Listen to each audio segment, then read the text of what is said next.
సర్వమంగళ మాంగళ్యే శివే సర్వార్థ సాధకే శరణ్యే త్రయంబకే దేవి నారాయణే నమోస్తుతే. ఏబిఎన్ ఆంధ్రజ్యోతి ప్రేక్షకులకు నమస్కారం. దినఫలం కార్యక్రమానికి స్వాగతం. 2025 ఆగస్టు నెల 29 శుక్రవారం. షష్ఠీ తిథి పూర్తిగా ఉంది. స్వాతి నక్షత్రం ఈరోజు మధ్యాహ్నం 12 గంటల వరకు, తర్వాత విశాఖ నక్షత్రం. ఈరోజు సూర్య షష్ఠి, సూర్య ఆరాధనకు అనుకూలమైనటువంటి రోజు. ఇప్పుడు 12 రాశుల్లో ముందుగా మేషరాశి వారు. ఈ మేషరాశి వారికి ఈ శుక్రవారం రోజున లాభములు రాహు సంచారం వల్ల విదేశీ వ్యవహారాలు బాగుంటాయి. నూతన లాభాలు కానీ నూతన శుభవార్త కానీ మీరు అందుకుంటారు. సప్తంలో చంద్రుడు సంచరిస్తున్నాడు. జన సంబంధాలు పెరుగుతాయి. కుటుంబంలో శుభ కార్యక్రమాలు, విందు వినోదాల్లో పాల్గొంటారు. చతుర్థంలో బుధ సంచారం వల్ల వ్యాపారాభివృద్ధి, ఆర్థికాభివృద్ధి, జనసహకారము సంతృప్తికరంగా ఉంటుంది.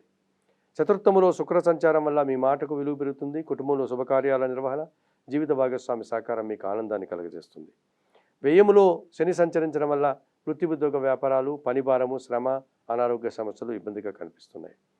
తెలుపు రంగు వస్త్రధారణ చేయండి. ఆంజనేయ స్వామి దర్శనం, సుందరకాండ పారాయణం, వయోవృద్ధులకు ఆహార పానీయాలు అందించడం వల్ల మరింతగా మంచి ఫలితాలు అందుకోగలుగుతారు. వృషభ రాశి వారికి ఈ శుక్రవారం రోజున లాభములో శని సంచారం వల్ల వృత్తి ఉద్యోగ వ్యాపారాల్లో రాణిస్తారు. వ్యవసాయ రంగంలో లాభాలు అందుకుంటారు. ద్వితీయంలో గురువు సంచరించడం వల్ల విద్యా సంబంధ విషయాలు అనుకూలంగా ఉంటాయి. మీ మాటకు విలువ పెరుగుతుంది. సమాజంలో గుర్తింపు లభిస్తుంది. తృతీయములో శుక్ర సంచారం వల్ల స్త్రీజన సహకారంతో కొన్ని కార్యక్రమాలు సునాయాసంగా పూర్తి చేస్తారు. షష్టంలో చంద్ర సంచారం వల్ల జన సహకారము, మనసుకు నచ్చే సంఘటనలు సంతృప్తినిస్తాయి. తృతీయములో బుధుడు సంచరిస్తున్నాడు. జన సహకార లోపం, వ్యాపార సంబంధమైనటువంటి ఇబ్బందులు, అసౌకర్యాలు ఎదుర్కోక తప్పదనిపిస్తుంది. చందనపు రంగు వస్త్రధారణ చేయండి. సీతారామచంద్రమూర్తి దర్శనం, శ్రీరామ రక్షా స్తోత్ర పారాయణం, పెసరపప్పును బుధవారం రోజు పేదవారికి దానం చేయడం వల్ల సంతోషంగా ప్రశాంతంగా ఉండగలుగుతారు. మిథున్ రాశి వారికి ఈ శుక్రవారం రోజున తృతీయములో రవి సంచారం వల్ల తండ్రి సహకారం బాగా ఉంటుంది. ప్రభుత్వం నుంచి సహాయం అందుకుంటారు. అధికారుల అండదండలతో అభివృద్ధిని సాధిస్తారు. ద్వితీయములో శుక్ర సంచారం వల్ల స్త్రీజన సహకారంతో సంతోషంగా కాలం గడుపుతారు. వృత్తి ఉద్యోగ వ్యాపారాల్లో పాల్గొంటారు. సంతోషకర వాతావరణం చవిచూస్తారు. జన్మరాశిలో గురువు సంచరించడం వల్ల జన సంబంధాలు పెరుగుతాయి. సమాజంలో పేరు ప్రఖ్యాతులు, విద్యా సంబంధ విషయాల్లో సత్ఫలితాలను అందుకుంటారు. చతుర్థంలో కుజుడు సంచరిస్తున్నాడు. పోటీ ప్రపంచంలో వెనకడుగు వేస్తారు. రావాల్సిన ఆదాయం వాయిదా పడుతుంది. కుటుంబంలో అశాంతికి అవకాశం ఉంది. చందనపు రంగు వస్త్రధారణ చేయండి. సుబ్రహ్మణ్య స్వామి దర్శనం, సుబ్రహ్మణ్యాష్టక పారాయణం, ఎర్రటి పండు దానం చేయడం వల్ల సంతోషంగా ప్రశాంతంగా ఉండగలుగుతారు. కర్కాటక రాశి వారికి ఈ శుక్రవారం రోజున జన్మరాశిలో శుక్ర సంచారం ఉంది. స్త్రీజన సహకారంతో శుభ కార్యక్రమాలు నిర్వహిస్తారు. విందు వినోదాల్లో పాల్గొంటారు. సంతోషంగా కాలం గడుపుతారు. తృతీయంలో కుజుడు సంచరించడం వల్ల భూవాహన లాభాలు, జన సహకారం, కొన్ని వివాదాలు పరిష్కరించుకోగలుగుతారు. జన్మరాశిలో బుధ సంచారం వల్ల జన సహకారంతో పాటు వ్యాపారాభివృద్ధి, ఆర్థికాభివృద్ధి అనుకూలంగా ఉంది. భాగ్యములో శని సంచరించడం వల్ల కొన్ని కార్యక్రమాలంతా కూడా వాయిదా పడే సూచన కనిపిస్తుంది. పనిభారము, శ్రమ అధికమవుతుంది. తెలుపు రంగు వస్త్రధారణ చేయండి. పరమేశ్వర దర్శనం, బిల్వాష్టక పారాయణం, నేరేడు పళ్ళు వయోవృద్ధులకు దానం చేయడం వల్ల సంతోషంగా ప్రశాంతంగా ఉండగలుగుతారు. సింహరాశి వారికి ఈ శుక్రవారం రోజున 3 గ్రహాలు అనుకూలంగా ఉన్నాయి. తృతీయంలో చంద్ర సంచారం వల్ల మనసుకు నచ్చే సంఘటన జరగడం వల్ల సంతోషంగా కాలం గడుపుతారు. లాభములో గురువు సంచరించడం వల్ల మీ ఆలోచనలో కార్యరూపం దాలుస్తుంది. అనుకోకుండా నూతన అవకాశాలు చేజిక్కించుకుంటారు. వ్యయములో శుక్ర సంచారం వల్ల స్త్రీజన సహకారంతో వృత్తి ఉద్యోగ వ్యాపారాల్లో బాగా రాణిస్తారు. అష్టమంలో శని సంచరిస్తున్నాడు. అనారోగ్య సమస్యలు, ఆర్థిక సమస్యలు, జీవిత భాగస్వామితో మనస్పర్ధలకు అవకాశం ఉంది. తెలుపు రంగు వస్త్రధారణ, ఈశ్వర దర్శనం, బిల్వాష్టక పారాయణం, వయోవృద్ధులకు ఆహార పానీయాలు అందించడం వల్ల సంతోషంగా ప్రశాంతంగా ఉండగలుగుతారు. కన్యా రాశి వారికి ఈ రోజున షష్టమంలో రాహువు సంచరిస్తున్నాడు. గట్టి పోటీని ఎదుర్కొని విజయం సాధిస్తారు. నూతన ఆలోచనలు కార్యరూపం దాలుస్తుంది. లాభములో బుధుడు సంచరించడం వల్ల వృత్తి ఉద్యోగ వ్యాపారాల్లో అభివృద్ధిని సాధిస్తారు. ఆదాయం అందుకుంటారు. లాభములో శుక్ర సంచారం వల్ల స్త్రీజన సహకారంతో చాలా పనులు సునాయాసంగా పూర్తి చేస్తారు. సంతోషకర వాతావరణాన్ని చవిచూస్తారు. వ్యయములో రవి సంచరించడం వల్ల తండ్రి ఆరోగ్యం విషయంలో జాగ్రత్తలు అవసరం. అధికారులతో అభిప్రాయ భేదాలకు అవకాశం ఉంది. ఆకుపచ్చ రంగు వస్త్రధారణ, సూర్య భగవాని దర్శనం, సూర్యాష్టక పారాయణం, గోధుమలు కానీ గోధుమ పిండి కానీ దానం చేయడం వల్ల మరింతగా మంచి ఫలితాలను అందుకోగలుగుతారు. తులారాశి వారికి లాభములో రవి సంచారం వల్ల అధికారుల అండదండలతో అభివృద్ధిని సాధిస్తారు. నూతన ఉద్యోగాలకి అవకాశం ఉంది. మంత్రి పదవులు కూడా అందుకుంటారు. జన్మరాశిలో చంద్రుడు సంచరించడం వల్ల సంతోషకరంగా వృత్తి ఉద్యోగ వ్యాపారాల్లో సజావుగా ముందుకు తీసుకెళ్తారు. భాగ్యములో గురువు సంచారం వల్ల పెద్దల సహకారంతో మంచి అభివృద్ధిని, ఆదాయాన్ని అందుకుంటారు. దశములో బుధ సంచారం వల్ల వ్యాపారాభివృద్ధి, ఆర్థికాభివృద్ధి, బ్యాంకు లావాదేవీలు అనుకూలంగా ఉంటాయి. పంచమంలో రాహువు సంచరిస్తున్నాడు. సంతానంతో మనస్పర్ధలు, దుబారా ఆలోచనలు, విదేశీ వ్యవహారాలు ప్రతికూలంగా ఉన్నాయి. చందనపు రంగు వస్త్రధారణ, చాముండేశ్వరి దర్శనం, శ్రీదేవి ఖడ్గమల స్తోత్ర పారాయణం, ఎర్రటి పండ్లు దానం చేయడం వల్ల సంతోషంగా ప్రశాంతంగా ఉండగలుగుతారు. ఈ వృశ్చిక రాశి వారికి ఈ శుక్రవారం రోజున భాగ్యములో శుక్ర సంచారం ఉంది.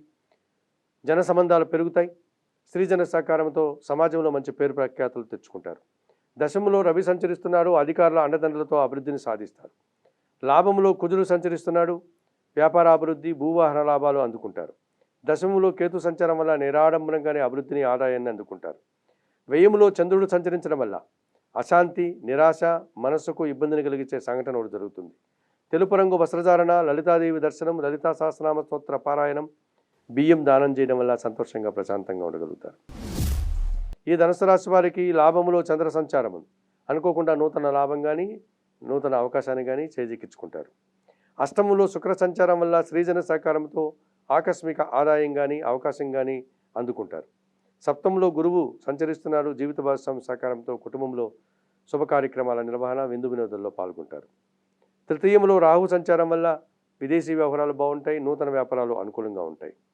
భాగ్యములో కేతువు తండ్రి ఆరోగ్యం విషయంలో జాగ్రత్తలు, కొన్ని కార్యక్రమాలు నిర్వహించడానికి ఆటంకాలు, నిరాశ, అశాంతికి అవకాశం ఉంది. తెలుపు రంగు వస్త్రధారణ చేయండి. గణేశ దర్శనం, గణేశాష్టక పారాయణం, ఉలవలను బాగా ఉడికించి బెల్లం పొడితో కలిపి ఆవులకు ఆహారంగా దానం చేయడం వల్ల సంతోషంగా ప్రశాంతంగా ఉండగలుగుతారు. ఈ మకర రాశి వారికి ఈ శుక్రవారం రోజున సప్తమంలో బుధ సంచారం ఉంది. గట్టి పోటీని ఎదుర్కొంటారు. వ్యాపార అభివృద్ధిని, ఆర్థిక అభివృద్ధిని, నూతన ఆదాయాన్ని అందుకుంటారు. దశమంలో చంద్రుడు సంచరిస్తున్నాడు. జన సంబంధాలు పెరుగుతాయి. సమాజంలో పేరు ప్రఖ్యాతులు, మనసుకు నచ్చేటువంటి సంఘటనలు కొన్ని జరుగుతాయి. తృతీయంలో శని సంచరిస్తున్నాడు. జన సహకారము, పనివారి సహకారంతో చాలా పనులు సునాయాసంగా పూర్తి చేస్తారు. వ్యవసాయ రంగంలో లాభాలు అందుకుంటారు. షష్టంలో గురువు సంచరిస్తున్నాడు. విద్యా సంబంధన విషయాల్లో ప్రతికూల ఫలితాలు ఉంటాయి. కొందరు పెద్దల సహకార లోపం ఇబ్బందిగా మారుతుంది. ఆకుపచ్చ రంగు వస్త్రధారణ చేయండి. దక్షిణామూర్తి దర్శనం చేసుకోండి. దక్షిణామూర్తి శ్లోకాలను చదువుకోండి. శనగలను దానం చేయడం వల్ల మరింతగా మంచి ఫలితాలను అందుకోగలుగుతారు. కుంభరాశి వారికి శుక్రవారం రోజున షష్టములో బుధ సంచారం ఉంది. మీ ఆలోచనలు కార్యరూపం దాలుస్తుంది. వ్యాపార అభివృద్ధి, నూతన అవకాశాలను అందుకుంటారు. పంచములో గురువు సంచరిస్తున్నాడు. సంతానం విషయంలో శుభవార్తలు, మీరు అనుకున్న పనులు, కార్యక్రమాలు పూర్తి చేస్తారు. విద్యా సంబంధన విషయాల్లో సత్ఫలితాలు, వ్యాపార రంగంలో మంచి లాభాలు. దశమంలో చంద్రుడు సంచరిస్తున్నాడు. గట్టి పోటీని సునాయాసంగా ఎదుర్కొని మంచి విజయాలు సాధిస్తారు. షష్టములో శుక్ర సంచారం వల్ల కుటుంబంలో అశాంతి, స్త్రీజన సహకారంతో అభిప్రాయ భేదాలకు అవకాశం ఉంది. చందనపు రంగు వస్త్రధారణ, మహాలక్ష్మీదేవి దర్శనం, కనకదారా స్తోత్ర పారాయణం, అలసందలు అనగా బొబ్బర్లు దానం చేయడం వల్ల మరింతగా మంచి ఫలితాలను అందుకోగలుగుతారు. ఈ మీనరాశి వారికి శుక్రవారం రోజున పంచమంలో శుక్ర సంచారం ఉంది. స్త్రీజన సహకారంతో కొన్ని కార్యక్రమాలు నిర్వహిస్తారు. విందు వినోదాల్లో పాల్గొంటారు. మంచి ఫలితాలను సాధిస్తారు. షష్టములో రవి సంచారం వల్ల గట్టి పోటీని ఎదుర్కొని రాజకీయ నాయకులకు మంత్రి పదవులు, నిరుద్యోగులకు ఉద్యోగులు, తండ్రి నుంచి సహకారం, ప్రభుత్వం నుంచి సహకారం అందుకుంటారు. షష్టంలో కేతువు సంచరించడం వల్ల నిరాడంబరంగానే గట్టి పోటీని ఎదుర్కొని విజయం సాధిస్తారు. భగవంతుని ఆశీస్సులు కూడా అందుకుంటారు. అష్టమంలో చంద్రుడు సంచరిస్తున్నాడు. మీ ఆలోచనలు కలిసి రాదు. సంతానం విషయంలో నిరాశ, అశాంతికి అవకాశం ఉంది. తెలుపు రంగు వస్త్రధారణ చేయండి. లలితా సహస్రనామ స్తోత్రం పారాయణం చేసుకోండి. లలితాదేవిని దర్శించండి. బియ్యం దానం చేయడం వల్ల సంతోషంగా ప్రశాంతంగా ఉండగలుగుతారు. మేషం నుండి మీనం వరకు గల ద్వాదశ రాశుల వారికి గోచార రీత్యా దిన ఫలితాలు చెప్పడం జరిగింది. చెప్పిన విషయాలన్నీ స్వీకరిస్తూ పరిహారాలు పాటిస్తూ ఏబిఎన్ ఆంధ్రజ్యోతి ప్రేక్షకులంటే మీరందరూ కూడా ఆయుర ఆరోగ్యాలతో ఆర్థిక అభివృద్ధిని పొందాలని మనస్ఫూర్తిగా కోరుకుంటూ సర్వే జనా సుఖినో భవంతు.